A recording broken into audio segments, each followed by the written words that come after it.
오늘 이제 처음 수강을 들어오신 분들도 네이버 카페에 보면은 제가 오늘 강의 자료도 올려놨어요. 그래서 얼른 가셔서 바로 다운받으셔가지고 강의 안 보시면서 수업을 들으시면은 좀 더 도움이 되지 않겠냐 생각이 들고요. 먼저 어제 잠깐 강의했던 내용들을 한 3분 정도에 요약을 해서 말씀을 드리면, 여러분들이 이제 사업계획서를 쓰는 목적이 누군가, 제3자죠. 뭐 투자자라든가 아니면 정부지원금 심사하시는 분들, 혹은 은행 대출 심사를 받기 위해서 여러분들이 사업계획서를 제출하실 텐데요.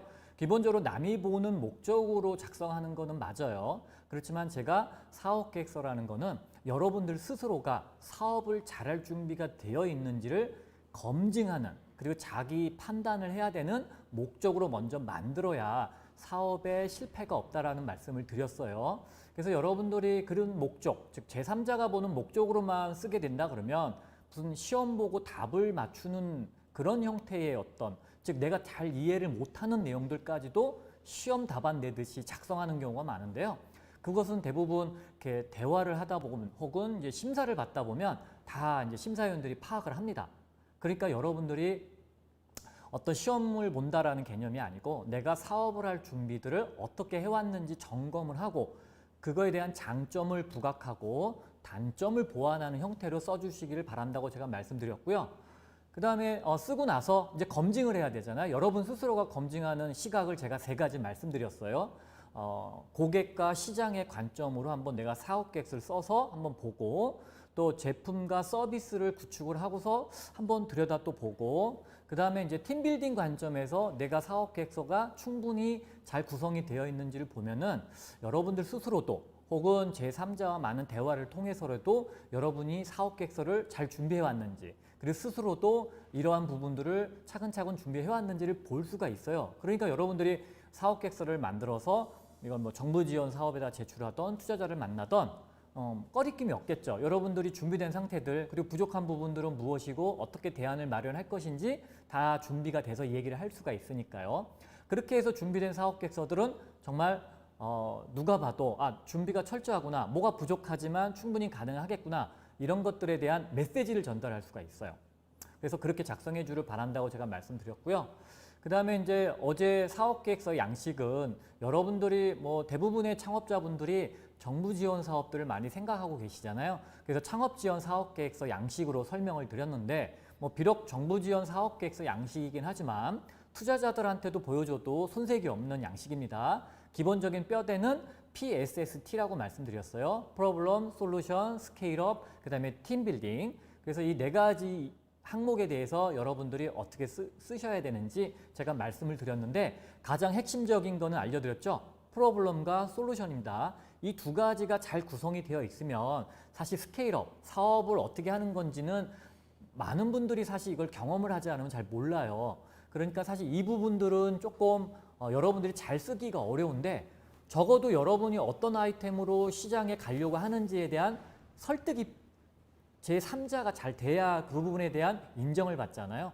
그러니까 프로블럼 설정을 잘 하시고 그거에 대한 해결책을 잘 제시만 해주셔도 정부 지원 사업 정도는 충분히 통과가 되실 수 있고요. 물론 이제 투자자들 경우에는 팀빌딩도 제가 본다고 말씀드렸잖아요. 거기까지만 해주신다면은 잘 쓴 사업계획서라고 말씀드릴 수 있어요. 자, 그런데 오늘 시간은 여러분들이 정부 지원 사업과 투자자를 만날 때 잘 모르는 이면적인 내막, 내막이라 그러면은 제가 잘 선정되는 어떤 팁을 알려준다, 이런 것은 아니고요. 여러분들이 잘 모르는 내용들을 조금 미리 알려주게 되면 정부 지원 사업이라든가 투자자를 만날 때 어떻게 좀 더 준비를 하고 생각을 하고 갈 수 있는지, 제가 18년 동안 경험한 내용들을 여러분들한테 이 시간에 말씀을 드리고자 합니다. 이제 출발을 해볼까요? 제 소개는 어제도 말씀드렸고, 여러분들이 제 강의 자료라든가 제 유튜브나 이런 데에서 확인하실 수 있으니까 그때 한번 보시면 되겠고요. 자, 첫 번째, 정부 지원 사업에 대한 이해가 먼저 필요하세요. 자, 정부 지원 사업들 여러분들 사업계획서를 접수하면 제일 먼저 서류평가라는 걸 합니다. 서류평가라고 한다는 거는 뭐냐면, 일단 심사위원들이 우리 창업자분들, 제출하신 분들을 대면으로 하지 않고요. 제출하신 서류만 가지고서 먼저 평가를 해요. 이때 서류평가의 기준은 이 사업 계획서가 충분히 발표 평가를 할 만한 주제를 갖고 있는가 합니다. 그러려면 사업 계획서를 볼 때 아까 말씀드렸죠. 뭐 제품과 서비스, 고객과 시장 혹은 뭐 팀빌딩의 관점에서 본다고 말씀드렸잖아요. 그렇게 해서 먼저 간단하게 봅니다. 그래서 이 창업자분은 조금 모셔서 대면 평가를 좀 해보면 좋겠다라고 판단이 들면 대면 평가로 넘겨요. 그것이 서류 평가의 목적입니다. 그러니까는 기본적으로 여러분들이 작성된 사업 계획서가 그 평가를 하시는 분들이 호기심이 생겨야죠. 호기심이 생긴다는 건 뭐냐면 진부하지 않아야죠.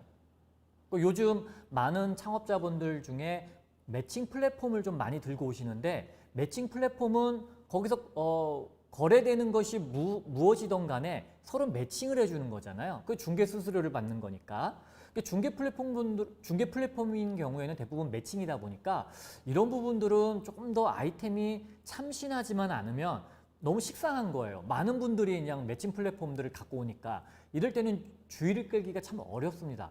그래서 여러분들이 준비하시려고 하는 아이템이 제목에서도 제가 말씀드렸죠. 어제도 제목에서 이런 걸 만들려고 하는데 이거 좀 새롭다. 이거 참 재밌겠다. 이거 한번 궁금하니까 한번 모셔야겠다. 이런 호기심이 불러일으킬 만한 타이틀이어야 되고 아이템이어야 된다라고 말씀드렸어요. 그렇게 되면은 일단은 몇 페이지 넘겨보시면서 심사위원들이 확실히 좀 더 자세한 얘기들은 좀 불러서 여러분을 모셔서 평가를 좀 해봐야겠다 하면 이제 여러분들을 대면 평가로 모십니다.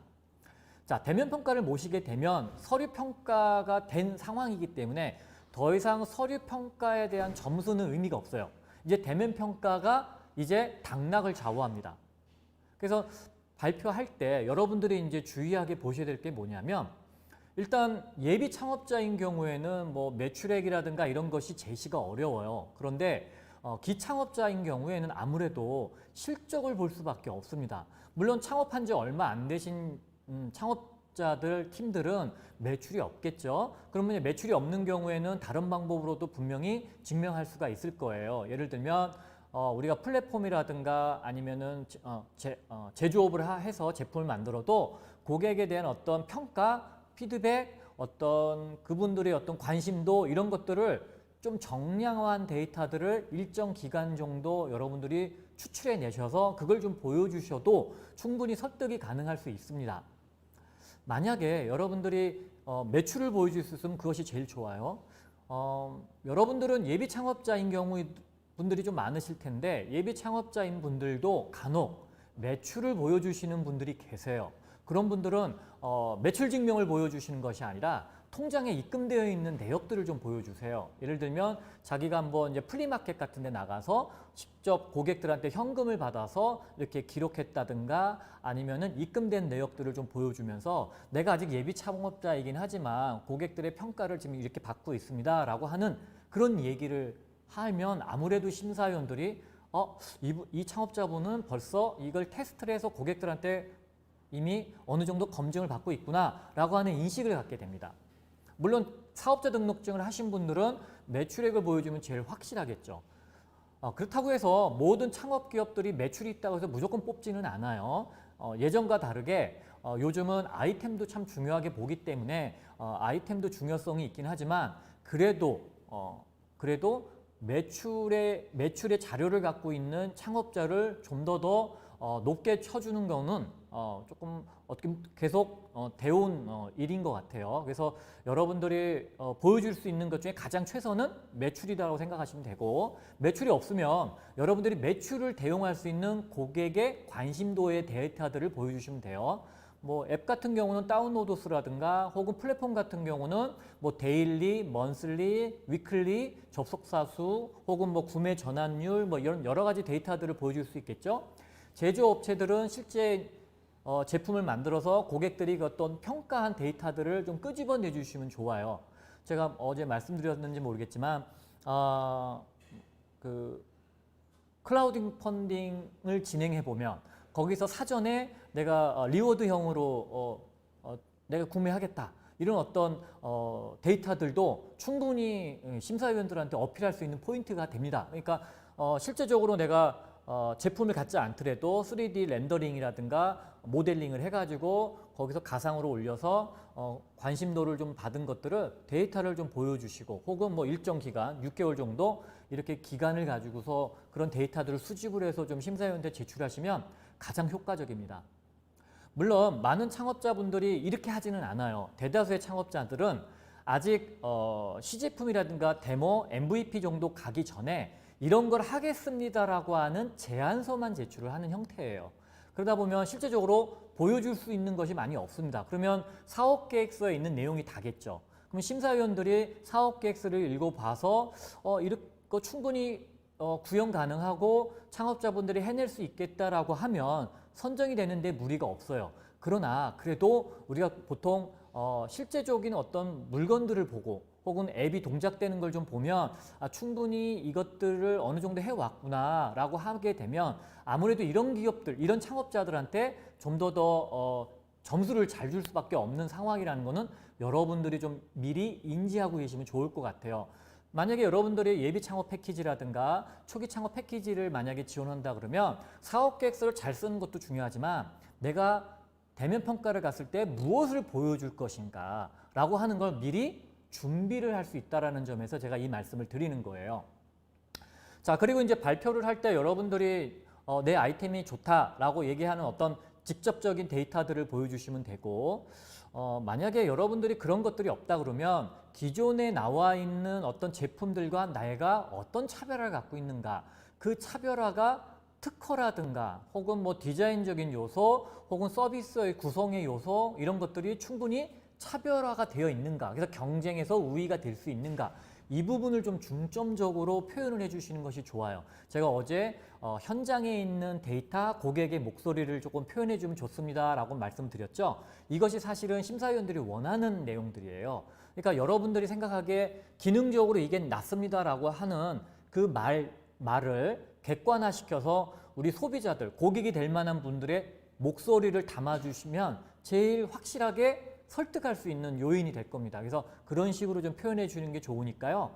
제가 지금 이쪽에 반영 비율에 대한 퍼센테이지를 좀 해놨는데 여러분들이 갖고 있는 어떤 뭐 특허가 있어요, 디자인이 있어요, 이런 것이 중요한 것이 아니라, 즉 아이템이 좋다 나쁘다가 문제가 아니라 내가 이 아이템을 잘 팔 수 있느냐 없느냐가 더 관건이기 때문에 매출을 갖고 있는 사람들은 그것을 증명한 거잖아요. 그러니까 더 우선적으로 선발이 될 수밖에 없는 거고, 만약에 팔진 못하더라도 시제품이나 MVP를 갖고 있어요. 그러면 또 그분들이 또 우선순위가 될 수밖에 없는 거죠. 아니면 여러분들이 이렇게 만들었을 때 내가 이러한 마케팅 전략이나 시장 진출 방법을 가지고서 충분히 해낼 수 있습니다라고 하는 아이디어들을 제시해 줄 때 더 믿는 거지, 제 아이디어가 좋아요, 이 아이템이 우수합니다, 요것만을 강조해서는 쉽게 심사위원들을 설득하기가 어려우니까 이 실제 반영되는 비율을 조금 여러분들이 눈여겨봐 주셨으면 좋겠어요. 이 얘기는 잘 얘기하지 않습니다, 여러분. 보통 여러분들이 아는 거는 그냥 뭐 기술성 평가 몇 점, 사업성 평가 몇 점, 뭐 이런 점수표들만 나와 있는데 실제 심사위원들은 그런 식으로 평가하지 않습니다. 그래서 여러분들이 얼마만큼 고객들한테 반응을 얻어오고 있는지, 그 실제적인 데이터들을 사실 가장 관심이 많이 있어 한다. 거기에 점수를 많이 준다라고 생각하시면 됩니다. 여러분들 중에 이제 팁스라고 하는 프로그램을 지원하시는 경우도 있어서 R&D 과제에 대해서도 제가 설명을 좀 드려야 될 것 같아요. R&D 과제는 이름 그대로 리서치 앤 디벨롭먼트잖아요. 즉 기술 개발을 사업화하는 과제입니다. 그러다 보니까는 기술이 좀 더 중요한 것은 맞아요. 그래서 창업 지원 사업보다는 R&D 과제가 오히려 더 기술적인 부분을 더 부각시켜서 설명해야 되는 부분은 맞는데, 그렇다 하더라도 어떻게 팔 것인가가 심사위원들한테 가장 어필이 잘 되는 포인트입니다. 이 표에서 보이는 바와 같이 여기도 서면 평가는 그냥 대면 평가를 할 기업인가 아닌가만 판단하는 것이, 여기에 점수는 따로 기입하지 않습니다. 물론 선발을 하기 위해 점수는 기입하지만 이것은 대면 평가와 현장 평가에 추가적인 점수를 주질 않고요. 이분들을 골라내기 위한 용도로만 쓰고 여기서 끝납니다. 실제적으로는 대면 평가의 점수가 모든 것을 결정합니다. 물론 현장 평가, 즉 우리 기업체, 창업 기업에 나가서 현장에 실사를 하는 점수도 있는데요. 사실 이거는 큰 의미가 없어요. 왜냐하면 자본 잠식이라든가 부채 비율이 1000%가 넘는다. 이런 경우 빼놓고는 사실 이 40점은 큰 의미가 없고요. 이 대면 평가 때 60점이 거의 당락을 좌우한다고 보시면 돼요. 왜냐하면 선발될 때는 80점 이상 점수를 주고요. 탈락할 때는 60점 이하의 점수를 주기 때문에 벌써 20점에 대한 갭이 벌어지잖아요. 그러면 현장에 있는 점수가 붙어도 가점이 생겨도 이걸 뒤집을 수가 없어요. 그래서 실제 대면 평가의 점수가 거의 당락을 좌우한다 보시면 되는데, 실제 반영 비율을 보면 기술성과 사업성을 뭐 50대 50 봅니다 이렇게 얘기는 하지만 심사위원들의 대체적인 평가는 사업성에 좀 더 점수를 많이 주고 있습니다.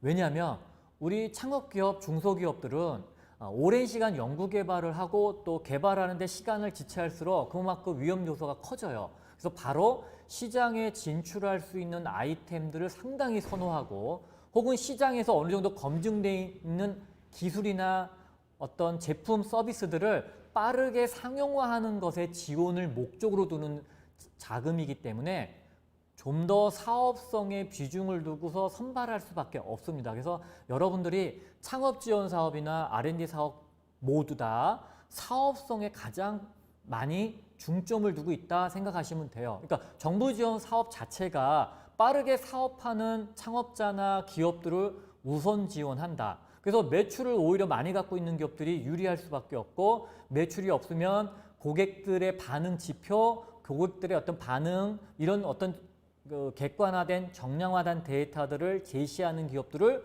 우선순위로 선발해 줄 수밖에 없어요.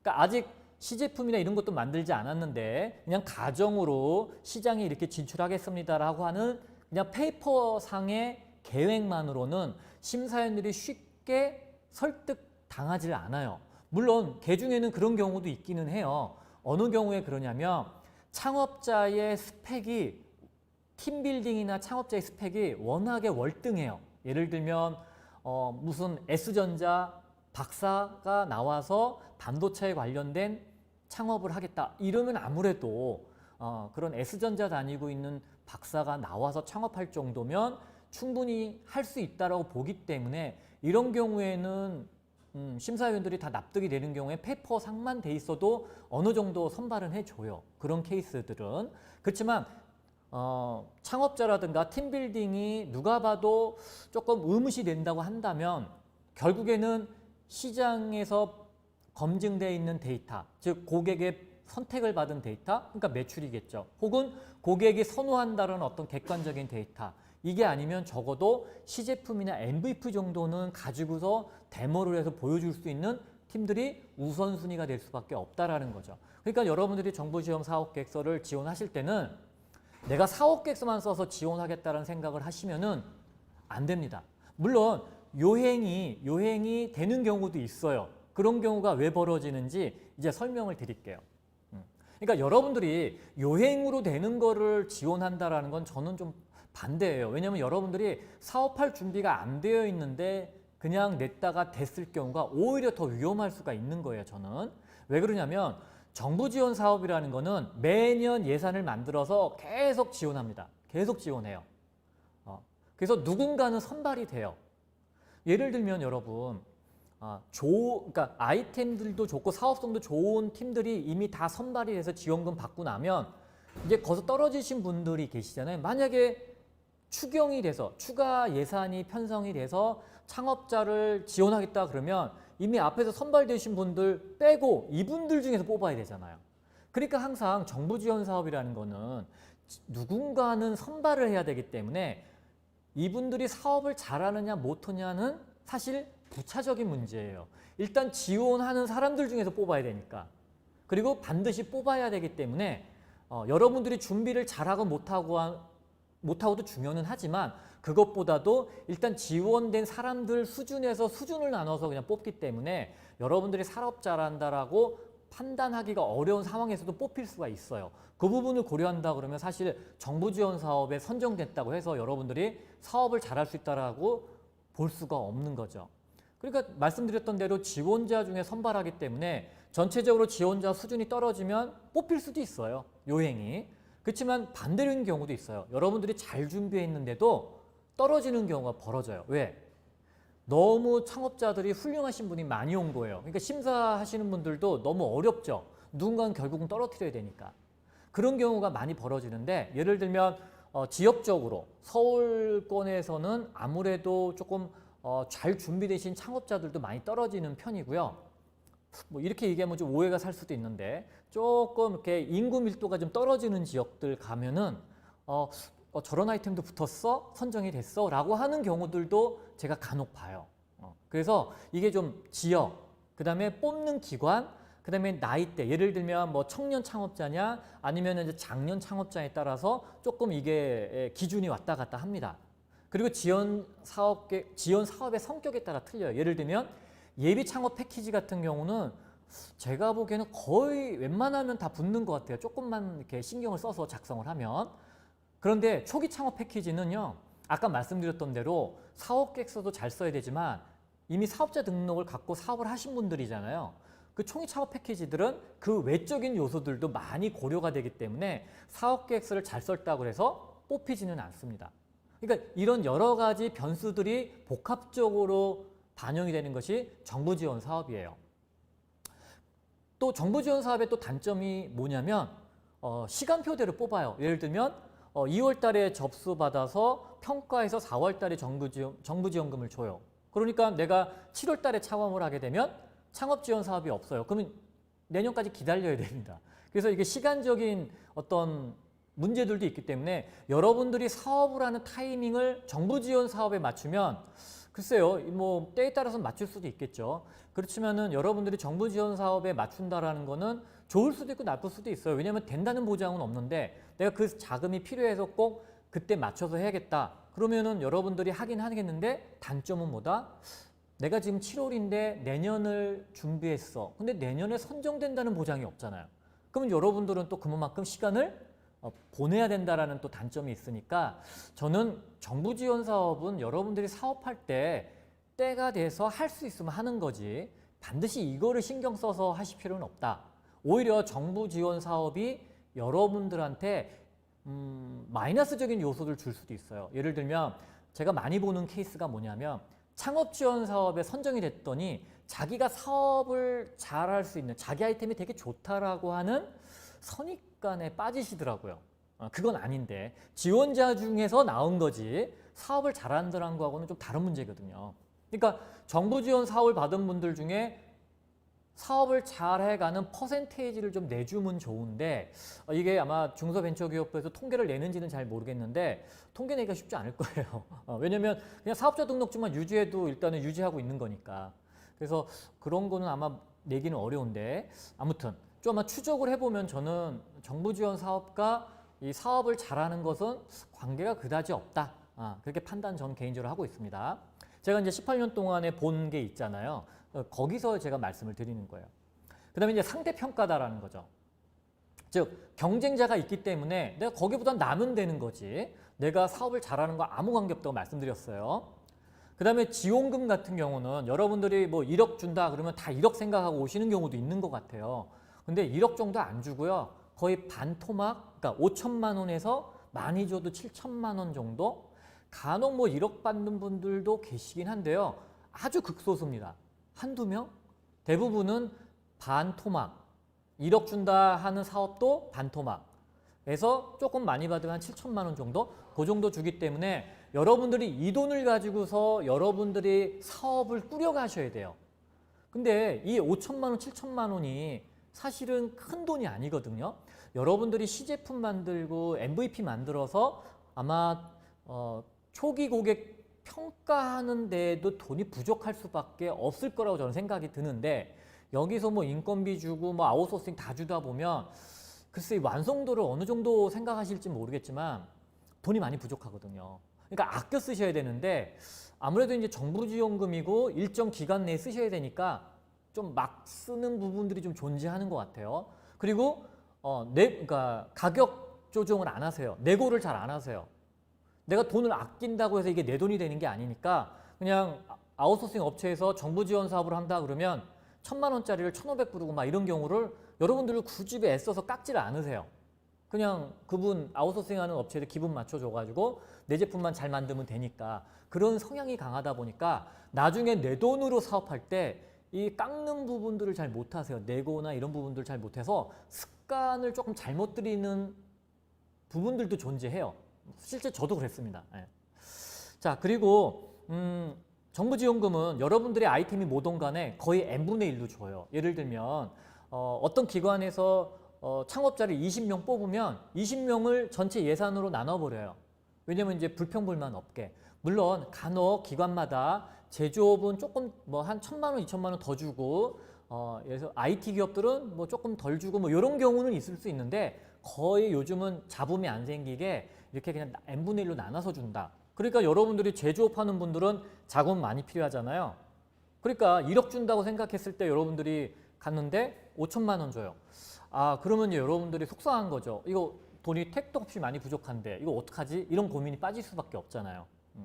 그래서 여러분들이 이런 부분들을 알고 정부 지원 사업을 지원하셔야 되고요. 그 다음에 이제 정부 지원 사업을 하게 되면 요즘은 좀 많이 심하진 않는데 그래도 여러분들이 뭐 교육도 받으셔야 되고 그 다음에 멘토링도 받아야 되는데 뭐 필요하신 분들은 받으면 좋죠. 근데 저는 창업 초기 6개월 이내에 이때는 사실 여러분들이 MVP 만들어서 빨리 초기 고객 만나서 그 데이터를 끄집어내는 게 핵심이라고 저는 보는데 여러분들한테 붙잡아다 놓고 마케팅 교육하고 뭐 회계 교육하고 막 이러고 있거든요. 저는 반대예요, 사실. 그게 중요한 게 아니라고 보거든요.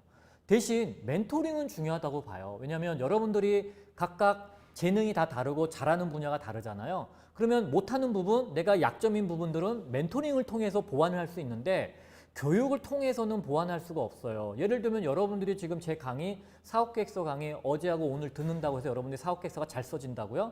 그러지 않을 거예요. 여러분들은 반드시 전문가의 도움을 받아가면서 사업계획서 작성을 하셔야지만 여러분들이 원하는 사업계획 수준이 나올 거라고 저는 거의 확신해요. 제가 많이 해봤잖아요. 그러니까 강의 뒤에 사업계획서 이렇게 써본다고 해보면 다들 돌아가면은 어떻게 써야 되지? 막막한데 결국은 그렇게 됩니다. 저한테 다 연락하게 돼 있으세요. 자, 그래서 정부 지원 사업의 특징을 여러분들이 고려하시면 어떻게 평가하고 정부 지원의 성격이 이런데 내가 과연 이 정부 지원 사업을 통해서 얻을 것은 무엇인가? 내가 떨어질 수 있는 부분도 고려하고 혹은 뭐 지역적인 편차가 있어서 서울일 경우에는 내가 리스크가 좀 크니까 혹은 뭐 지방에 가서 한다든가 여러 가지들을 여러분들이 생각할 수는 있는데 궁극적으로 내가 정부 지원 사업에서 얻고자 하는 무엇인가가 명확하시는 게 좋아요. 차라리 저는 여러분들이 빠르게 시장에 진입할 수 있는 아이템이라면 오히려 정부 지원 사업보다 그냥 시장에 빨리 진입하기를 권합니다. 돈이 없어요 라고 하실 수 있는데 저는 이렇게 말씀드릴 수 있어요. 여러분, 정부 지원 사업을 받는 것보다 차라리 여러분들이 어떤 식으로 돈을 벌어서라도 그걸 저축한 다음에 그 돈으로 하시는 것이 훨씬 더 여러분들한테 유익할 거라고 저는 자신 있게 말씀드릴 수 있어요. 제 이력에 보면은 제가 4년 동안 한 17억 정도를 받았거든요. 남는 건 없어요. 제가 정부 지원 사업 전문가가 된 배경도 사실 그 17억이긴 하긴 하지만 사실 글쎄 저는 뭐 도움이 안 됐다라고 말씀은 못 드리겠지만 도움 됐어요, 어느 정도는. 그렇지만 지나고 보면 차라리 안 되는 아이템이었었으면 시장에 빨리 진입할 수 없었으면 1년 만에 접는 것이 좋았을 텐데 4년 동안 계속 정부 지원 가지고 버틴 사람이잖아요. 그러니까 그 시간이 아까운 거예요. 제 인생에서 가장 후회되는 시간은 그 4년 동안에 정부 지원 받으면서 계속 버틴 기간이거든요. 그냥 빨리 시장에서 내가 잘하는 부분들 가지고서 부딪혔었으면 사업을 더 하고 있었을 수도 있다 이런 생각도 하거든요. 자, 그래서 여러분들이 정부 지원 사업 계획서의 핵심, 오늘 정부 지원 사업 계획서에 대해서 말씀을 드려야 되니까 사업 계획서를 쓰기 전에 제가 아까 어저께 강의했던 내용들 정리해 드렸죠. 자, 그 정리를 기반으로 해서 내가 이 부분을 심사위원들한테 어필하겠다 하는 2가지만 추가적으로 기억해 주십시오. 내가 창업한 후에 바로 매출을 낼 수 있습니다 하는 그런 아이템. 이걸 만들어서 언제 시장에 갈지도 모르는 아이템, 기술만 좋아. 제가 그랬거든요. 언제 시장 갈지도 모르는 아이템, 기술만 좋고 특허는 많이 나와.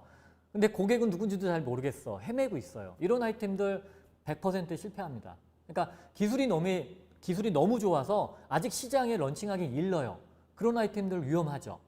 그러니까 빠르게 시장에 들어갈 수 있는 아이템들을 어필하는 것이 심사위원들한테 가장 좋은 점수 받는 법이에요. 자, 두 번째는 뭐냐면 뭔가 내가 발표할 때, 프레젠테이션 하실 때 혹은 사업계획서 안에 보여줄 수 있는 것을 넣어주는 게 좋아요.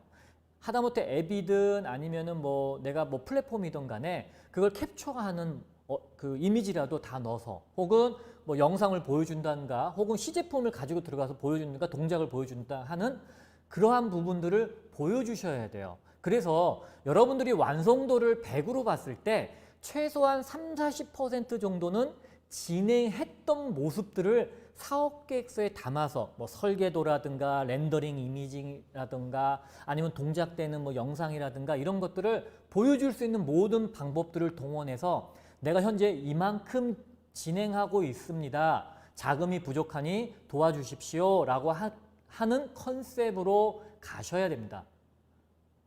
그러니까 돈 받으면 이제 제가 만들게요가 아니라 제가 이미 이만큼 시간 투자 혹은 자금 투자해서 여기까지 와 있습니다. 좀 도와주십시오. 빠르게 시장 들어갈 수 있습니다.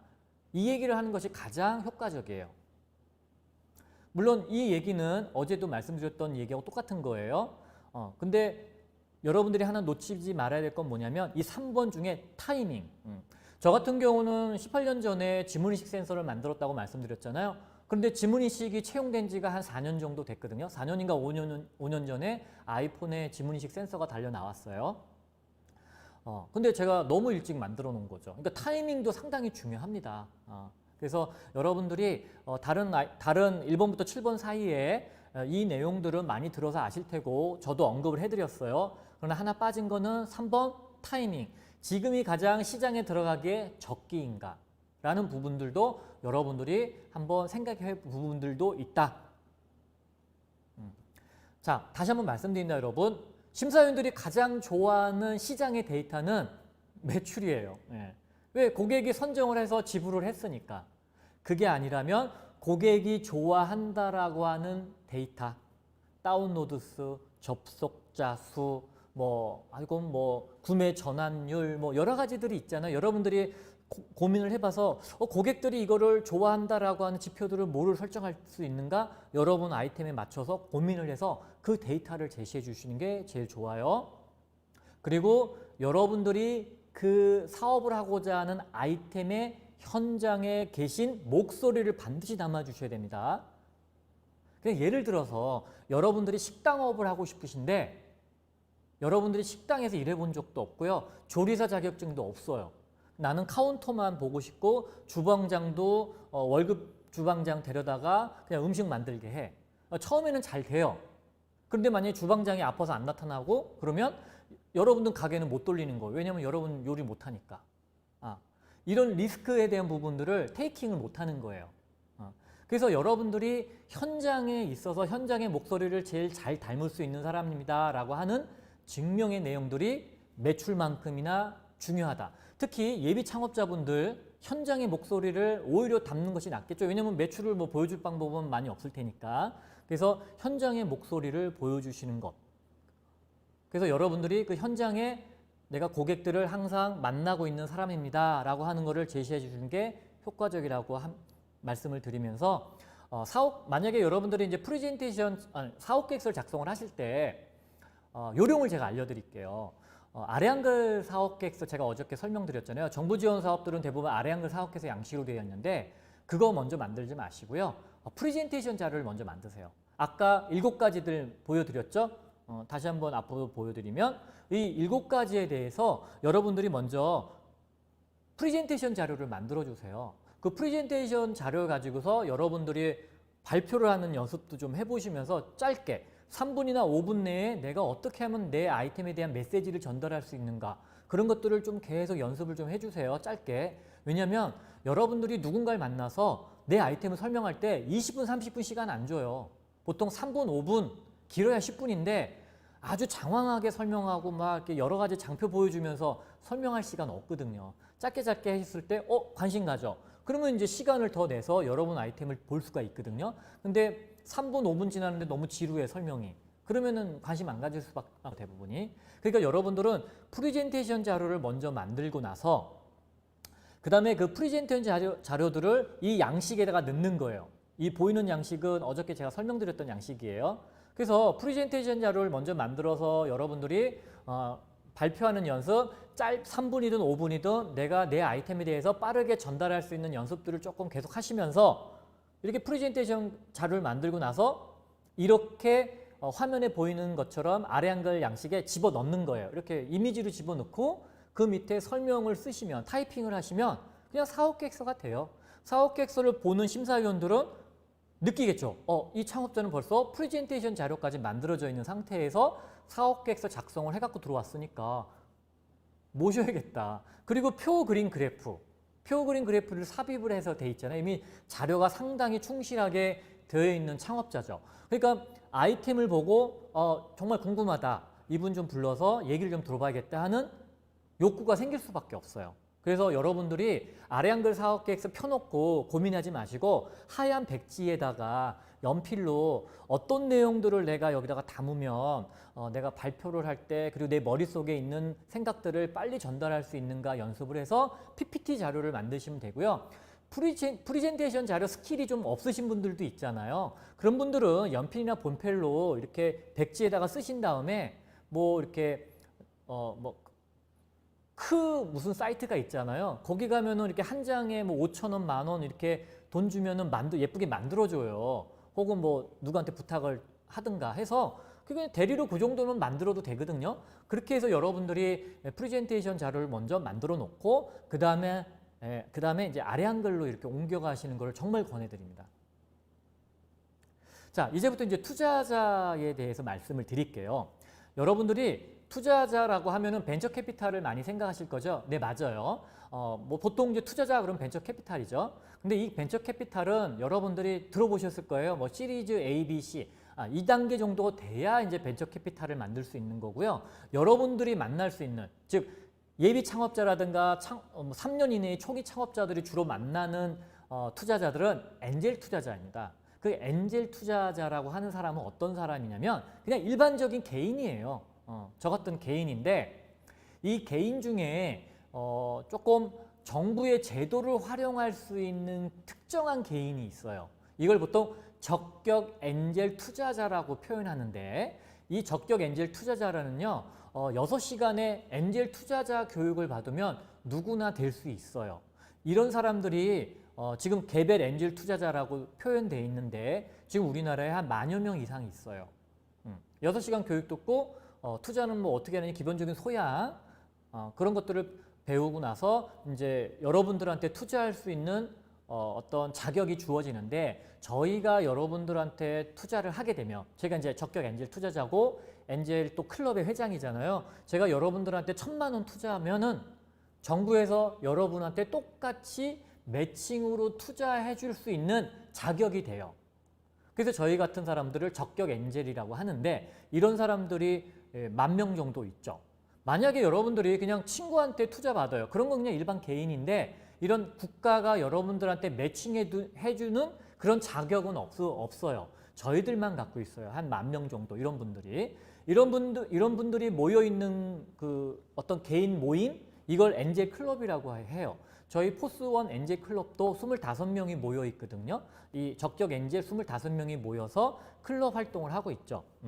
그런데 이렇게 적격 엔젤 중에 현재 투자한 금액이 1억 이상 되신 분들을 전문 엔젤이라고 합니다. 그러니까 1억 정도 투자하시는 분들은 상당히 투자를 조금 자주 하시거나 혹은 투자에 좀 열의가 있거나 그리고 또 우리 스타트업들 혹은 창업자들한테 시드로 좀 이런 것들에 대한 관심이 많으신 분들이에요. 이런 분들이 현재 한 150명 정도 계세요. 이거는 엔젤 투자협회 홈페이지에 가면은 명단이 떠 있어요. 그러니까 여러분들이 이분 150명 정도는 명단으로 확인할 수 있고요. 클럽도 230개, 250개 정도가 있는데 명단 확인할 수 있어요. 그러나 개별 엔젤 투자자, 적격 엔젤 투자자 10,000여 명은 여러분들이 알 수가 없어요. 너무 많아서 이거는 관리가 안 되니까. 그러니까 만약에 여러분들이 저 같은 사람을 만나게 되면 혹시 엔젤 투자자시냐 혹은 적격 엔젤 투자자시냐 이렇게 해서 여러분들이 단돈 1,000만 원부터 이렇게 투자를 받으시면 국가로부터 매칭 투자 똑같이 제가 1,000만 원 투자하면 국가가 여러분한테 1,000만 원 투자해주는 자격이 획득이 되기 때문에 2,000만 원 투자 받을 수 있는 거죠. 저희가 최대 3억까지 투자할 수 있거든요. 그러면 제가 예를 들어서 여러분 기업에 3억을 투자하면 여러분들은 국가로부터 또 3억을 투자 받을 수 있는 자격이 있고요. 그건 심사, 투자 심의를 통해서 결정이 되는데 투자를 받는다고 치면 6억 원이 통장에 생기는 거예요. 괜찮죠? 그러면 초기에 있는 여러분들 입장에서는 6억 원이라고 하는 큰 자금을 확보할 수 있는 거죠. 팁스라고 하는 프로그램 아시죠? 예, 팁스라고 하는 프로그램도 그거 유사합니다. 팁스 운용사가 뒤에 지금 나올 텐데요. 팁스 운용사는 여러분들한테 1억 원 정도 투자를 하게 되면 R&D 자금, 그 다음에 창업지원금 7억 원을 먼저 줍니다. 이거는 R&D 자금하고 창업지원금이기 때문에 투자가 아니에요. 그냥 지원금 줍니다. 그리고 팁스 운용사가 투자한 금액만큼 또 여러분들도 국가로부터 매칭할 수 있는 자격이 획득이 돼요. 그래서 최대한 3억까지 투자를 받는다고 치면은 최대 16억까지 받을 수가 있어요. 그런 기업들이 여러분 혹시 아시는지 모르겠지만 드라마 앤 컴퍼니인가요? 우리 명함관리 프로그램 리멤버 만드신 기업이 있는데 그 창업자들이 처음에 창업한 지 6개월 만에 팁스 프로그램 태워가지고 11억을 투자를 받아서 시작을 했어요. 그러니까는 여러분들이 창업지원금 5천 1억 받는데 그분들은 벌써 11억을 통장에다가 넣어놓고 창업을 한 거죠. 게임이 벌써 다르죠. 11억이 들어가게 되면 좋은 사람들을 데려다가 같이 일할 수가 있잖아요. 그러니까 되게 스피디하게 사업을 전개할 수가 있는데 여러분들은 5천 1억 받아가지고 어렵게 돈도 막 아껴가면서 겨우겨우 하는 거하고 좀 다르죠. 사업이 진행되는 전개가 정말 다릅니다. 그래서 요즘 괜찮은 아이템들은 팁스 운용사를 통해서 팁스 프로그램도 받고 매칭 펀드까지 받아서 보통 한 10억대 가까운 자금을 통장에다 탁 넣어놓고 시작을 해요. 게임이 완전히 다르죠. 그러니까 정부 지원금보다 여러분들이 사실 더 주안을 둬야 될 게 뭐냐면 투자자의 투자금을 받는 겁니다. 그래서 이런 개인 투자자들은 자금이 작아요. 보통 1억 넘는 경우가 흔치 않고요. 보통 1,000만 원, 2천만 원. 소액이에요.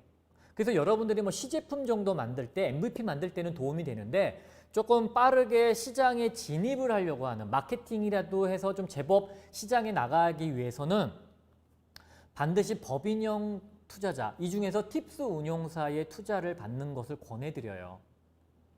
그러면 팁스 운용사들이 어떤 기업들이 있는지 보시면은 금방 딱 이런 기업들라고 하실 거예요. 뭐 유명한 카카오 벤처스라든가 그 다음에 뭐 퓨처플레이 뭐 이런 기업들이 팁스 운용사입니다. 총 56개, 50개가 넘게 있어요. 제가 정확하게 개수는 기억 안 나는데 50 몇 개가 있습니다.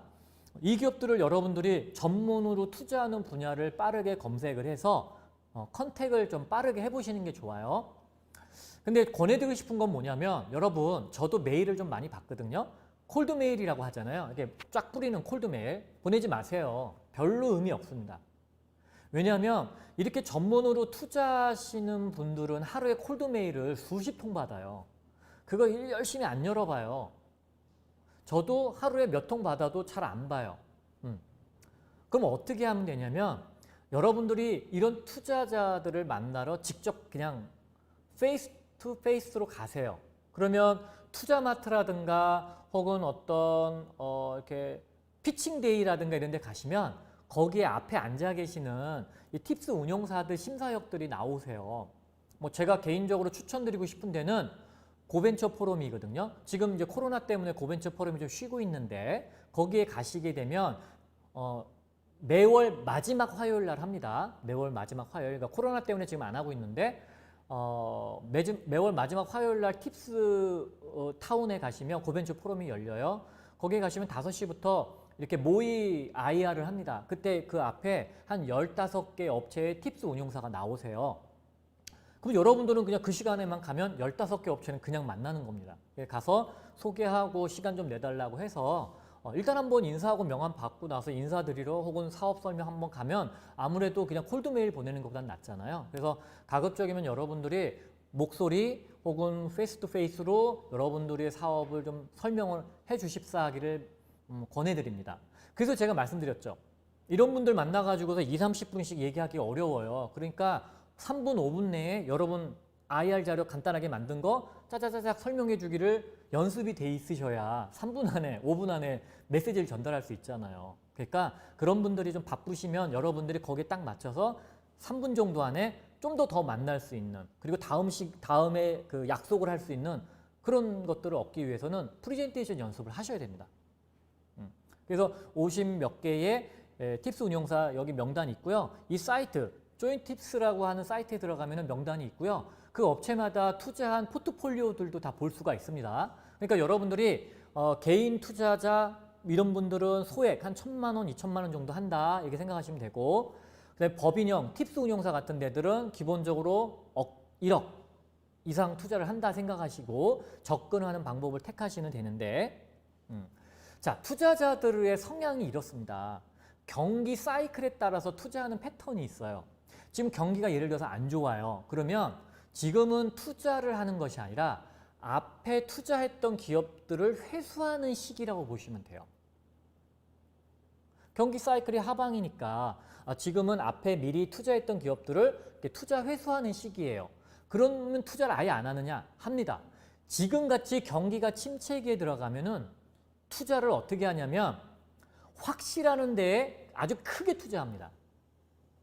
근데 경기가 막 좋아요. 호황이에요. 그러면 이런 표현은 좀 그럴 수 있는데 묻지마 투자를 합니다. 예를 들면 보통은 업종의 1등 기업만 쫓아서 투자하는데 지금은 이제 경기가 하방이니까 조금 업계 1위, 그 분야의 1등 뭐 요 정도 투자하는데 큰 금액을 하겠죠?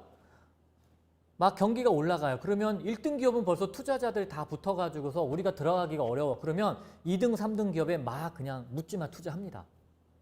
그렇게 해서 투자해놓은 금액을 이게 경기가 또 꺾이면 또 회수해요. 이런 사이클이에요. 그래서 지금 경기가 좀 안 좋다 그러면 대체적으로 투자를 좀 많이 안 하겠구나. 그런데 투자하게 되면 확실한 곳에 큰 금액을 쏘겠구나. 이런 생각으로 접근하시는 게 좋고요. 경기가 좀 좋다 그러면 소액으로 많이 뿌리겠구나. 이렇게 생각하셔서 접근하시면 좋아요. 자, 그 다음에 투자자들은 여러분 상대평가 없습니다. 자기네들이 갖고 있는 눈높이에 올라오지 않으면 투자를 아예 안 해요. 그러니까 여러분들이 3분이나 5분 내에 그 심사역한테 어느 일정한 눈높이로 설명이 안 되면 관심 안 가져요. 왜? 굳이 투자할 이유가 없거든요. 왜? 정부 지원금은 이렇게 뿌려야 되는 목적이 있는 정책 자금이잖아요. 근데 투자금은 자기네가 수익을 내기 위해서 운영하는 자금인데 수준이 안 되는데 투자를 해서 손실 날 필요가 없잖아요. 그러니까 절대적인 눈높이가 존재해요. 그 눈높이는 투자 기관마다 다 다르니까 여러분들이 그 눈높이를 빨리 채셔야 돼요. 그러려면 심사역들을 많이 만나보시면 그들의 눈높이가 대략 어딘지를 아실 수 있어요. 그러니까 투자자들을 좀 미리미리 만나셔야 되고, 그 다음에 투자 기관마다 선호하는 투자 분야가 있으니까 여러분들이 예를 들어서 플랫폼인데 제조에다 주로 투자하는 투자사를 자꾸 만나고 있으면 시간 낭비예요. 그 반대도 있겠죠. 제조업에 투자 안 하는데 제조업체가 계속 만나달라고 하면 서로 시간 낭비인 거예요. 그래서 포트폴리오를 좀 보시면 주로 어느 쪽에다가 투자하는지가 보이세요. 자, 그리고 여러분 제 경험으로 보면, 그리고 또 심사역들하고 얘기를 하다 보면 특별한 어떤 이해관계가 있어서 투자를 한 2, 3개월 안에 해주는 경우 빼놓고는 대체로 6개월에서 1년 정도 걸립니다. 왜 그러냐면 여러분들을 제가 만약에 투자한다 치면 처음 뵀잖아요. 우리 창업자분들을. 그러면 이분들이 어떻게 회사를 경영을 하고 경영 판단을 하는지를 잘 모르잖아요. 그리고 인간성도 잘 모르겠고, 그다음에 도덕적인 부분도 어느 정도인지를 잘 모르잖아요. 그러면 좀 겪어봐야 되잖아요. 그러면 여러분들하고 좀 사귀는 시간을 가질 수밖에 없어요. 그래서 뭐 커피도 한 잔 마시고 밥도 한번 먹어보면서 여러분들을 좀 이해하고 어떻게 경영을 하고 경영 철학이 어떻고 비전은 뭐고 어떻게 팀원들하고 관계가 어떻게 되어 있는 이런 걸 모두 알아야 되거든요. 그게 보통 6개월에서 1년 걸려요. 그러니까 여러분들이 투자 받고 싶다. 그럼 바로 그 다음 달에 투자 받는 게 아니에요. 이런 과정들을 다 거치지 않으시면은 투자가 안 됩니다. 그러니까 투자를 받으시려면 1년 뒤를 생각하고 미리 움직여야 돼요. 그래서 심사역이나 이런 분들하고 인간관계를 많이 쌓아서 일단 적어도 경영적인 부분 그리고 여러분들이 사업적인 부분이 조금 부족하다 할지라도 인간적인 부분이 먼저 클리어해지면 그 다음이 쉬워요. 그런데 사업은 잘할 것 같은데 내가 이분을 못 믿겠어. 혹은 뭐 투자하면 이 돈 가지고 딴짓할 것 같아. 투자 안 합니다. 그러니까 여러분들이 신뢰. 그래서 투자는요. 결혼한다 생각하시면 돼요. 혹 가족이 된다. 식구가 된다. 왜냐하면 지분을 서로 쉐어하는 거는 같이 밥을 먹는 식구거든요. 식구. 그 다음에 가족. 이런 관계로 생각해야 되기 때문에 아주 천천히 친밀감을 오래 쌓을수록 좋습니다. 그러다 보니까 투자자 입장에서는 좋은 아이템이야 투자 싹 하는 경우 잘 없어요. 물론 VC들은 그렇게 할 수 있어요. 왜냐하면 VC들은 물론 우리 대표이사님의 어떤 인간적인 부분 혹은 도덕적인 부분도 중요시 여기겠지만 일단 회사의 매출액이나 이런 거 딱 보고 투자도 하는 거예요. 그분들은 그리고 상장하고 그냥 엑시트하면 되는 거니까.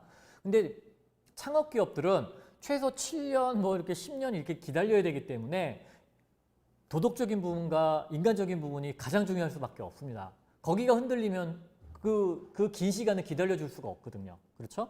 그래서 여러분들이 이런 신뢰성을 쌓는데 시간이 많이 드니까 내가 투자를 아이템이 좋다고 투자해 주는 것이 아니라 나하고의 신뢰관계가 정말 중요한 거고 이것이 거의 결정적이구나 생각이 드신다면 꾸준히 투자자들, 심사역들을 만나셔야 돼요. 근데 저한테 보통 연락 오시는 투자해달라고 연락 오시는 분들이 석 달을 못 버티세요. 석 달은 연락하세요. 대표님 잘 지내세요. 뭐 이렇게 우리 회사가 뭐 했어요 라고 메일 보내는데 그 다음부터 연락이 안 와요. 굳이 제가 연락 안 하시는 분한테 연락을 꼭 드릴 필요도 없고 그렇죠? 근데 그분들은 왜 연락을 안 하냐면 이분은 나한테 투자를 안 할 거야 라는 생각을 석 달 만에 하는 거예요. 물론 맞을 수도 있어요. 그렇지만 저 입장에서는 인간적인 신뢰라든가 그런 부분이 안 쌓여 있는데 제가 저희 클럽에 있는 지인들을 다 동원해서 거기다가 투자를 한다? 이거 쉬운 일이 아니거든요. 그래서 여러분들한테 말씀드리고 싶은 건 뭐다? 가장 투자의 베이스는 인간관계다. 신뢰관계다. 이걸 쌓아서 올린 다음에 경영적인 부분, 그 다음에 팀빌딩이 어떻게 되어 있는 부분, 그 다음에 사업 아이템이 어떻고 저떻고를 얘기할 수 있는 것이지 이것이 없는데 사업 아이템이 좋으니까 투자한다? 그러기 쉽지 않습니다. 자, 여러분들이 투자용 사업계획서는 정부지원금 사업계획서와 좀 다릅니다. 뭐가 다르냐면 여러분들이 지금 보시는 바한 목차 12번까지 있죠. 이 1번부터 7번까지는 여러분들이 제가 어제도 말씀드렸고 좀 전에도 말씀드렸어요. 이거는 그냥 정부지원 사업계획서일 때 혹은 내가 누군가한테 내 아이템을 소개할 때는 1번부터 7번까지만 하면 되는데 투자자를 만날 때는 8번부터 12번까지를 준비하셔야 된다. 대부분 창업자분들이 저한테 투자를 요청하면서 제가 저희 투자를 좀 필요로 하는데 투자해 주실 수 있어요? 물어보면 제가 항상 물어봐요. 얼마 필요하세요? 그러면 많이 해주실 수 있으면 좋죠. 이런 얘기를 해요. 그럼 많이라는 얘기가 무슨 뜻이냐면 자기네가 돈을 어디다 쓸지 모른다라는 얘기예요. 여러분들이 투자를 받으려면 얼마만한 금액이 필요한지를 얘기하셔야 돼요. 그리고 그게 왜 필요한지를 얘기하셔야 되니까 어디다가 써야 되는지도 얘기하셔야 돼요. 그러면 제가 3억을 좀 투자 받으려고 하는데 3억을 투자 받으면 어디에 씁니다라고 하게 자세하게 제시해 주시면 좋습니다. 그냥 인건비 얼마, 뭐 재료비 얼마 되게 신뢰성이 없죠. 이런 거보다 뭐 인건비 예를 들면 뭐 과장급 1명 뭐 경력자 10년 차 1명, 2명 뭐 이렇게 해서 정말 디테일하게 하다못해 진짜 볼펜 한 자로 사는 것까지도 디테일하게 써주면 신뢰도가 올라갈 수밖에 없잖아요. 아, 이분은 투자해 주는 돈을 이렇게 아주 꼼꼼하게 그다음에 투명하게 쓰겠구나라는 게 보여요. 그리고 투자자들도 그렇게 쓴다라고 하는 것을 믿고 투자를 해주는 거죠. 근데 만약에 나중에 투자자들이 혹시 올해 저희가 투자해준 돈 어디다 집행했는지 좀 보여주실 수 있으세요? 그러면 CEO가 보여주겠죠. 저희가 약속한 대로 이렇게 집행했습니다. 그러면 저희가 약속했던 대로 집행했으면 대표님 고생하셨어요. 화이팅! 그렇게 하겠는데 만약에 다른 데 전용을 했어요. 그러면 저희들 입장에서는 클레임을 걸 수밖에 없어요. 저희가 투자할 때는 계약서를 써요. 투자 계약서를. 그중에 가장 핵심이 뭐냐면 투자 금액을 원래 쓰기로 했던 데에서 다른 데로 전용하게 될 경우에는 저희가 투자 금액을 회수할 수 있다라고 하는 규정을 반드시 냅니다. 만약에 그걸 이행 안 하면 우리는 그냥 다 회수해버리면 되니까 안 갚으면 이제 여러 가지 민형사상의 책임을 물을 수도 있겠죠. 하다못해 약속한 대로 안 썼으면 이거 횡령, 배임 뭐 이런 거가 될 수도 있거든요. 그래서 여러분들이 투자자를 만날 때는 반드시 얼마를 투자를 받고자 원하시는지 그 금액은 어디다가 쓸 것인지 여러분들이 내용을 쓰셔야 되고요. 주의하실 건 뭐다? 올해가 아닙니다. 최소 3년치 혹은 여러분이 목표로 하는 지점, 예를 들면 내가 시제품을 만들겠다 혹은 매출액 10억을 내겠다 하는 그 지점까지 들어가는 총액입니다. 예를 들어서 제가 3년이라고 말씀드린 건 뭐냐면 시제품 개발해서 양산해서 시장에 런칭하는 데까지 3년이 걸린다 치면 그 3년에 대한 돈의 총 액수를 제시하셔야지. 만약에 그때까지 12억이 필요해요. 그러면 여러분들은 지금 2억이 필요하니까 2억만 투자해 주세요. 그러면 저희가 물어보죠. 그러면 대표님 혹시 매출하는 데까지 얼마 필요하세요? 그러면 한 12억 필요한데요. 그럼 10억은 어떻게 하실 거예요? 그거는 일단 시제품 만들어 봐서 그 다음 구할 거예요. 그럼 저희는 2억 투자 못 합니다. 왜냐면 저희가 2억을 투자해서 시제품 만들었어요. 10억이 투자가 안 돼요. 그러면 저희는 돈 날린 거거든요. 그러니까 여러분들이 이 12억을 얘기하고 총 들어가는 어느 시점, 그 시점은 우리 CEO분들이 창업자분들께서 정하셔야 돼요. 그렇지만 대부분 시장에 런칭하는 지점 혹은 간혹 시제품까지도 있어요. 뭐 제품에 따라서는. 그럼 시제품까지 들어가는 때 비용이 5억이 들어가면은 그 5억을 다 얘기하시고, 자, 저희가 투자할 때는 만약에 이 기업이 돈이 부족하면 우리가 추가로도 투자할 수 있겠다라고 하는 생각을 가지고 일단 초기 투자를 해요. 그런데 우리가 총 들어가는 금액을 모르고서는 2억만 필요합니다만 보고선 투자를 할 수가 없어요. 기본적으로 투자하시는 분들은 이 사업이 시장에 런칭되는 데까지 들어가는 총액을 궁금해해요. 근데 여러분들이 예를 들어서 20억이 필요해요. 근데 20억을 투자해주는 엔젤 투자자는 잘 없으니까 그럼 엔젤 투자자들한테 투자를 받기 위해서 20억이 안 들고 그냥 2억이 필요하다고 거짓말해. 그럼 여러분 벌써 신뢰도가 떨어지는 거예요. 그러니까 이 20억을 가지고서 엔젤 투자자한테 얘기할 수 없겠죠? 그럼 이거는 기관 투자자들한테 얘기를 해야 되는 돈이죠. 그러니까 여러분들이 필요로 하는 돈 사이즈에 따라서 엔젤을 만날 것인지 혹은 기관을 만날 것인지 뭐 팁스 운용사 정도 마이크로 VC 정도를 만날 것인지 여러분들이 이제 투자자들을 선택할 필요가 있겠죠. 그런데 엔젤 투자들 저희들 같은 경우가 뭐 1,000만 원, 2,000만 원 투자하는 경우는 무슨 1,000만 원, 2,000만 원 투자하고서 저희가 시장에 런칭되는 데까지를 보는 건 아니고요. 시제품 딱 나오는 MVP 딱 거기까지 보는 게 맞아요. 저희들은. 그래서 여러분들이 저희한테 제시할 때는 거기까지만 제시하셔도 충분합니다. 그러나 팁스 운용사라든가 혹은 VC들 만날 때는 이 총 금액을 얘기하셔야 돼요. 그러니까 여러분들이 2년이면 2년, 3년이면 3년 목표, 시제품을 만들 때든 혹은 시장에 런칭하는 데까지 들어가는 총 비용을 가급적이면 디테일하게 여러분 산출해내세요. 잘 모르는 거 어떻게 해요? 그렇더라도 여러분들이 최선을 다해서 써주세요. 그것이 저희가 보는 여러분들의 성실성이고 신뢰도고 그 다음 진실성 뭐 이런 것들이에요. 여기 써 있잖아요. 10번. 어느 지점까지 이 돈이 들어가면 2억이든 3억이든 들어가면 무엇을 보여줄 것인가 약속을 하셔야죠. 매출액 5억을 보여주겠습니다. 매출액 10억을 보여주겠습니다. 아니면 시제품을 보여주겠습니다. 그 약속이 될 때 투자자들이 그때 집행합니다. 그러면 이제 저희 같은 초기 창업자들한테 투자할 때에 저희 엔젤들은 시제품 거의 보고 투자를 해주는 거니까 시제품은 나와야 되잖아요. 그러니까 뭐 1,000만 원, 2,000만 원 투자하는 사람들이 시장까지 얘기하지는 않을 테니까 여러분들은 어느 지점까지인지를 약속을 해주셔야 돼요. 자, 그리고 이제 많이 물어보죠. 아, 그러면 이제 저희가 2억을 투자하면 지분은 어느 정도 생각하세요? 이렇게 물어봐요, 투자자들이. 그럼 여러분들이 이거는 숙제가 아니에요. 시험이 아니에요. 이거 지분율 잘못 얘기했다고 투자 안 하고 그러지 않아요. 다만 여러분의 의견이 어떤지를 물어보는 거예요. 왜 물어보냐면 이 지분을 2억 정도 투자했을 때 지분을 얼마 주겠다라고 하는 건 뭐냐면 여러분의 밸류에이션 가치 많이 들어보셨죠? 여러분 회사 가치. 회사 가치를 얼마로 보고 계신지를 알고 싶어서 물어보는 것 뿐이에요. 근데 여러분들은 그거를 이거를 잘못 얘기하면 투자 안 하면 어떡하지? 뭐 혹은 지분을 너무 적게 준다고 투자 안 하면 어떻게 되지? 뭐 이런 걱정을 하시는데 그게 아니니까 그냥 의견 얘기하시면 되고요.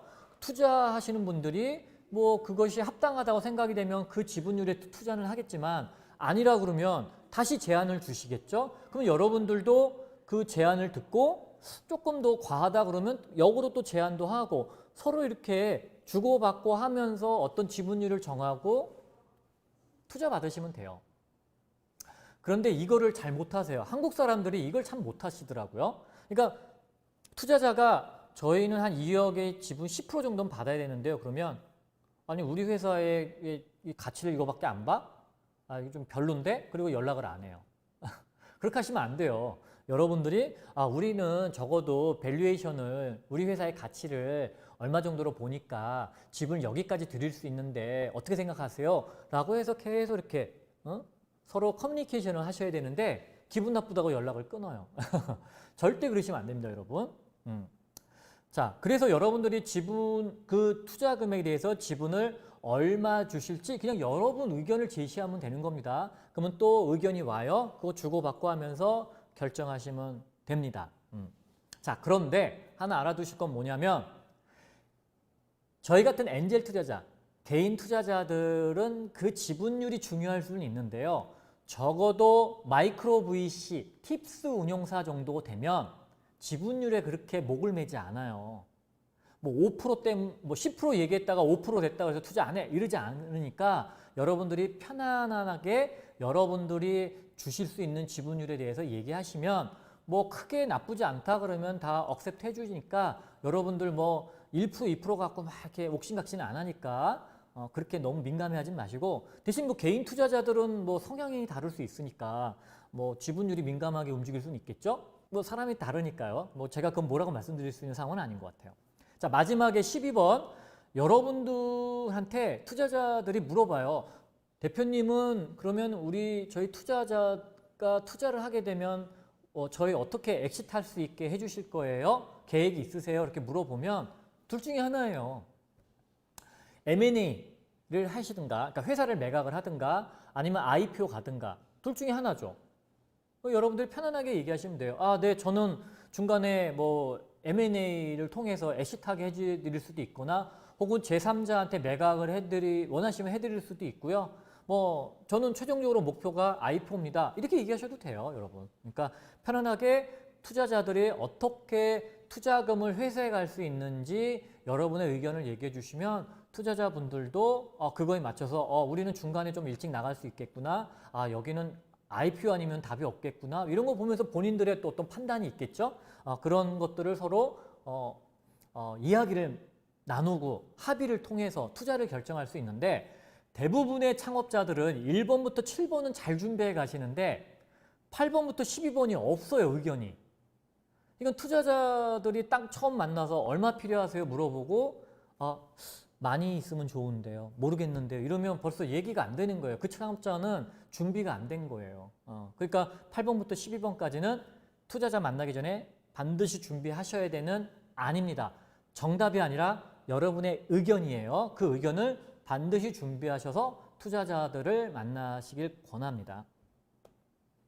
자, 이거는 제가 계속 어제하고 오늘 말씀드렸던 정부 지원 사업 계획서의 양식과 그다음에 투자자들이 원하는, 많이 보기를 원하는 내용들, 아까 말씀드렸던 12가지들과 그다음에 여러분들이 이제 혹시 많이 들어보셨을 수도 있는데 비즈니스 모델의 링 캠퍼스 혹시 배우신 분들도 계실 거예요. 교육을. 그거하고 기준으로 해서 제가 좌우로 배열을 해놨어요. 이렇게 하시면은 여러분들이 비즈니스 모델만 설정을 하셔도 충분히 정부 지원금 사업계획서 작성하실 수 있고요. 투자 사업계획서도 작성하실 수 있어요. 그래서 이 표를 이렇게 여러분 테이블 위에다 올려놓고 항상 비교하시면서 작성하는 데 좀 도움을 얻으셨으면 좋겠다라는 생각에서 제가 만든 건데 뭐 창작품은 아니고요. 배열만 이렇게 한 겁니다. 자, 비즈니스 모델 여러분 뭐 이 한마디로 여러분의 아이템이 설명이 되면 사업에 대한 컨셉을 여러분들이 머릿속에 다 넣고 계신 거고요. 뭐 저 같은 개인 투자자들 아니면 팁스 운영사를 만났을 때 제 아이템은 이겁니다 라고 해서 간단하게 말씀을 드릴 수 있는 설명 문구라고 보면 돼요. 이 어떤에 대해서 여러분의 아이템을 이 안에다 넣으시면 됩니다.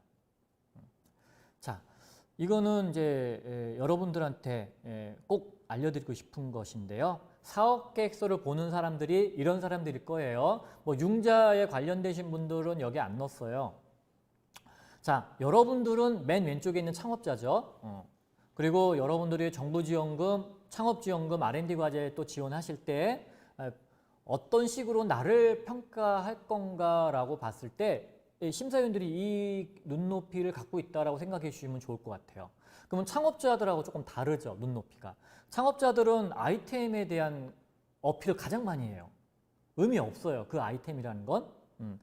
아까 계속 어제하고 오늘 말씀드렸던 것처럼 내 아이템이 좋다 나쁘다가 아니라 내 아이템을 고객이 원한다, 좋아한다예요. 그리고 현장에서 보니 확인이 되더라예요. 이것은 엔젤 투자자라든가 팁스 운용사 같은 전문 투자자들도 원하는 내용입니다. 조금 다른 건 뭐냐면 정부 지원 사업에서는 매출이라든가 구매처 뭐 이런 부분들이 되게 중요시 여기긴 부분이긴 해요. 그러나 전문으로 투자하시는 분들은 매출이 없어도 투자해요. 네. 그런 경우는 어떤 경우냐면 시장에서 고객이 어떻게 반응하는지 반응 지표만 보여드려도, 예를 들면 플랫폼 같은 경우는 뭐 접속자 수라든가 다운로드 수, 뭐 구매 전환율, 뭐 AMAU, 뭐 그다음에 DAU, MAU 뭐 이런 것들, 여러분들이 우리 고객들이 우리를 너무 좋아해, 그래서 이렇게 J커브 그리고 있어, 이런 데이터를만 보여주신다면 이제 제조업들은 조금 그것이 어렵겠죠. 그렇더라도 시장에서 고객들이 원한다고 하는 데이터, 제가 어제도 말씀드리고 오늘 시작 때도 말씀드렸던 것처럼 크라우드 펀딩에서 반응들을 보여주는 지표들, 이런 것들을 가지고서 보여주시면 꼭 매출이 없어도 이 전문 투자자들은 투자해요.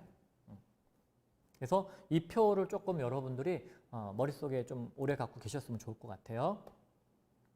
자, 이제 제가 말씀드리려고 했던 내용이 이거예요. 그러니까 어제 사업계획서 양식에 대한 틀을 설명을 드렸고요. 그거 아주 포멀한 양식이니까 사실 제가 설명을 안 드려도 많은 분들이 설명드릴 수 있는 내용인데, 오늘 강의는 제가 창업을 직접 했고 정부 지원 사업도 많이 받아봤고 제가 이걸 가지고서 컨설팅 업으로도 해봤고 그 다음에 강의와 컨설팅, 멘토링 이런 시간들의 18년에 대한 모든 경험을 통해서 만들어낸 내용이다 보니까 여러분들이 알고 있는 내용도 있겠지만 많이 모르는 내용들도 있을 수 있어요. 그래서 이걸 전달해 드리기 위해서 오늘 시간을 따로 또 뽑아낸 겁니다. 그래서 조금 여러분들한테 도움이 되셨으면 좋겠다라는 생각이고요.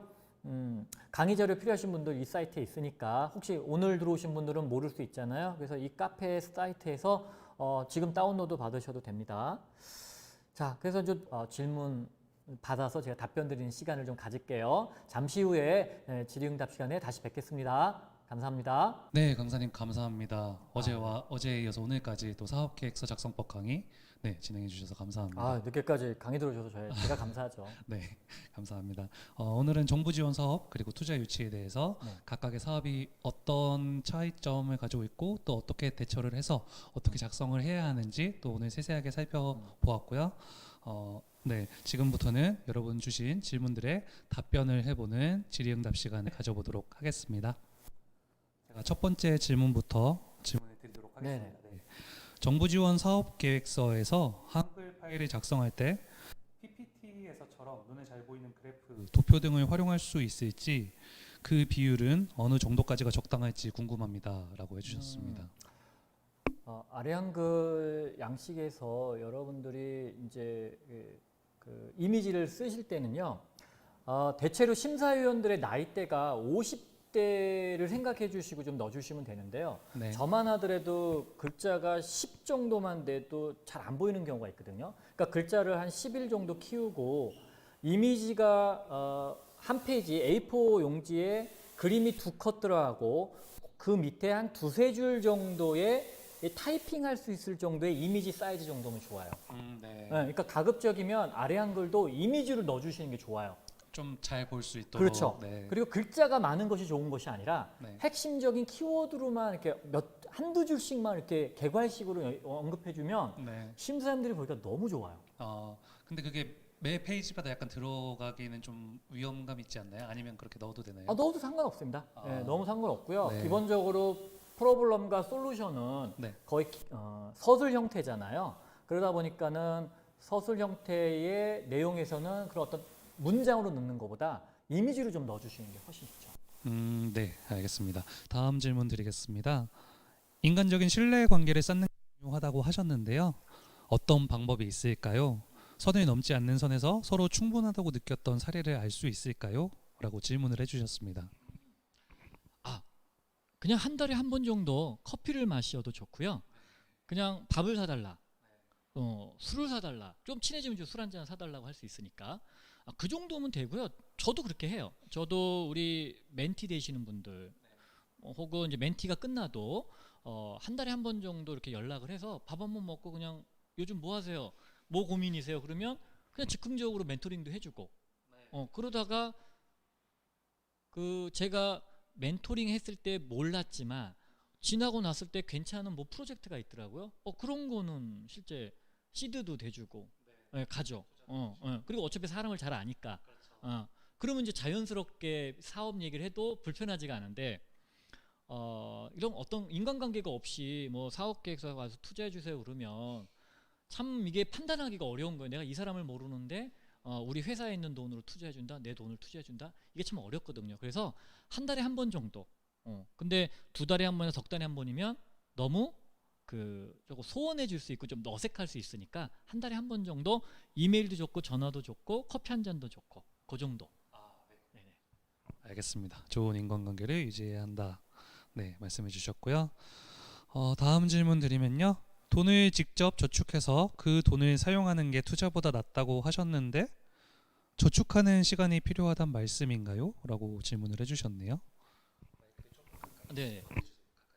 가까이. 예. 그렇죠. 일단 정부지원금 5천만 원이라면 아마 창업자분들이 2-3명이 모여서 1,000만 원씩 3천만 원 가지고 하는 거하고 아마 제가 보기에는 동일하다고 봐요. 왜냐하면 일단 1,000만 원씩을 출자했으면 그 세 분은 공동 창업자잖아요. 그리고 인건비가 안 나가잖아요. 그런데 나 혼자서 5천만 원을 받아. 그럼 인건비나 아웃소싱비가 나가거든요. 그러니까는 일단 기본적으로 나라 돈에 대해서 내고를 잘 안 한다고 했잖아요. 가격도 안 깎고. 근데 내 돈이야. 그러면은 깎을 거 깎고 다 깎고 그다음에 읍수할 거 읍수하고 공짜로 할 거 다 하고 꼭 나가야 될 돈만 나가니까 오히려 이걸 효용성 있게 쓸 수 있는데 나라 돈은 아무래도 그런 불필요한 일들을 안 하거든요. 그러니까 필요한 일들을 안 하세요. 깎거나 읍소해서 충분히 공짜로 할 수 있는데 뭐 나라 돈 있으니까 그냥 지출해. 세금회사에서 끊으면 돼. 어차피 난 이건 기간 내에 써야 되니까. 그래서 습관이 잘못 들여져요. 그래서 저축을 통해서 어느 정도는 내가 돈을 모아야 되잖아요. 뭐 1,000만 원을 모으던 1,500원을 모으던. 근데 이걸 나 혼자서 창업한다라고 하는 개념을 말씀드린 것이 아니라 두세 사람이 공동 창업을 할 때 출자금을 모아라. 어느 정도 시간을 둬 가면서 그때까지 아이템을 디벨롭도 하고 여러 사람 만나면서 의견도 듣고 그리고서 돈이 모이면 킥오프하고 그러기를 저는 권장합니다. 그 혹시 대표님 그 정부 지원 사업하고 투자 유치하고 뭐 각각 좀 다른 성격이긴 하지만 만약에 그 사업에 성공을 했거나 아니면 투자 유치에 성공을 했을 때 각각 그 기금 자금을 운용할 수 있는 방법적인 그런 면들도 좀 다른 점들이 있을까요? 일단 정부 지원금은 일정 기간 내에 그냥 사업 계획서 내에 지출하겠다라는 그 항목에 그냥 막 지출하는 거고요. 투자 금액은 아까 말씀드렸던 대로 투자자들한테 돈을 어떻게 썼는지 다 보고를 해줘야 돼요. 근데 이제 그 쓰겠다라는 용처는 이미 사전에 협의가 다 된 내용이잖아요. 그러니까 그 협의가 된 내용으로 지출하는 거니까 사실은 뭐 약속된 대로 그냥 쓰고 결과물에 대해서 어떤 식으로 나왔는지에 대한 부분을 해석을 할 때 만약에 돈을 필요할 때 못 쓰거나 조금 더 부족했거나 이럴 때는 투자자들한테 얘기하면 추가 투자까지도 돼요. 근데 정부 지원은 그런 게 안 되잖아요. 그렇죠. 그냥 부족하든 나머지는 알아서 해 이렇게 되는 거니까 그 다음에 이제 그것보다 더 중요한 건 뭐냐면 투자자들을 만나다 보면 조금 상처받을 수도 있으세요. 왜냐하면 투자하신 분들, 투자자들이 특히나 이제 기관 투자자분들, 저희 같은 사람들은 사실 창업자들한테 좀 세게 얘기를 안 하는데 이 팁스 운용사들 심사역들 중에는 좀 세게 얘기하시는 분이 계세요. 그럼 좀 상처를 좀 받는데 차라리 그게 나아요. 안 되는 아이템 가지고 안 되는 방식으로 그런 모습들을 많이 봐왔을 거 아니에요, 심사역들은. 그러면 좀 세게 얘기해요. 야, 이런 거 갖고 안 돼, 하지 마. 근데 이제 상처를 받죠. 근데 차라리 이게 시간과 돈을 아끼는 방법인데, 그러니까 오히려 투자 심사역들을 만나서 내가 시간과 돈을 좀 많이 세이브할 수 있다는 면에서는 정부 지원금보다 투자자를 만나기를 권하죠. 그러면 내가 놓치고 있었던 부분들도 많이 얘기해 주기 때문에 조금 뭐랄까 제가 아쉬워하는 그 부분, 시간 낭비했던 부분들을 세이브할 수 있다. 예, 예. 감사합니다. 이것도 정말 꿀팁인 것 같습니다. 인데요. 어쨌든 올려주신 질문들 저희가 다 대답을 드렸는데요.